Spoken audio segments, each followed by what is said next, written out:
এই মুহূর্তে সবথেকে বড় খবর, বাংলাদেশে সংখ্যালঘু যুবককে পুড়িয়ে খুনের অভিযোগ। ফের বাংলাদেশে সংখ্যালঘু যুবককে পুড়িয়ে হত্যার অভিযোগ উঠল। এবার ঘটনাস্থল নরসিংহদী। অভিযোগ, শুক্রবার গভীর রাতে চঞ্চল চন্দ্র ভৌমিক নামে এক যুবককে পুড়িয়ে খুন করে দুষ্কৃতী।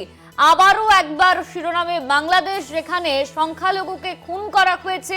চঞ্চল চন্দ্র ভৌমিক নামে এক যুবককে পুড়িয়ে খুন করার অভিযোগ সামনে আসছে। বাংলাদেশে সংখ্যালঘু যুবককে পুড়িয়ে খুনের অভিযোগ। ফের বাংলাদেশে সংখ্যালঘু খুন, পুড়িয়ে হত্যা করার অভিযোগ উঠছে।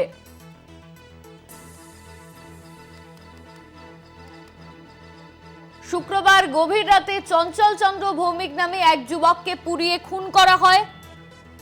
ইতিমধ্যেই এই অভিযোগ সামনে আসছে। চঞ্চল চন্দ্র ভৌমিক নামে এক যুবককে পুড়িয়ে খুন, ফের বাংলাদেশের সংখ্যালঘু খুন।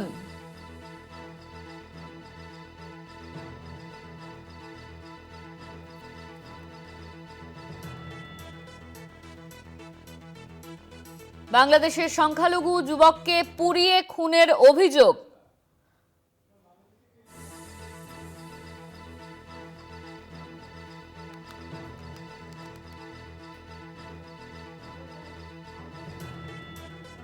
আমাদের সঙ্গে ফোন লাইনে রয়েছেন বাংলাদেশ থেকে প্রতিনিধি সৈদুল হাসান।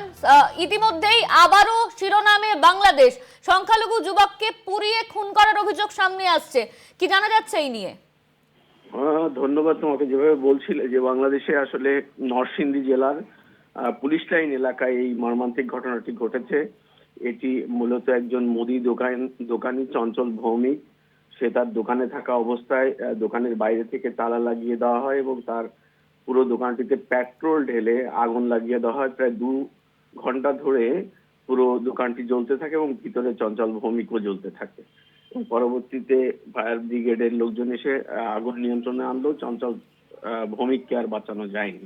এই ঘটনাটি বাংলাদেশে নতুন নয়। গত 18 মাস ধরে এই ইউনূসের অন্তর্বর্তীকালীন সরকারের শাসনামলে প্রায় প্রতিদিনই কোনো না কোনো স্থানে হিন্দু নির্যাতন এবং নিপীড়ন সাথে এরকম হত্যাকাণ্ডের ঘটনা ঘটছে। এটি তারই ধারাবাহিকতার অংশ।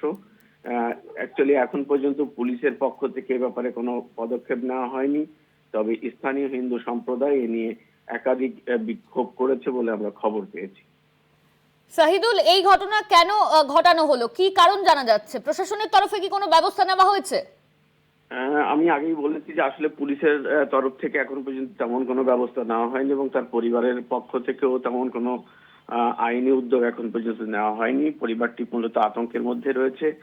আর এই ঘটনাটি মূলত স্থানীয় লোকজনের সঙ্গে জায়গা জমি সংক্রান্ত বিরোধের কথা বলা হচ্ছে। আসলে বাংলাদেশে যেটি হয়ে থাকে যে সংখ্যালঘু নির্যাতনের ক্ষেত্রে এ ধরনের অভিযোগই বারবার উত্থাপন করা হয়ে থাকে, কিন্তু প্রকৃতপক্ষে আমরা যেটা জানতে পেরেছি যে এই দোকানটি দখল করার জন্যই মূলত এই অগ্নিকাণ্ডের ঘটনাটি ঘটেছে।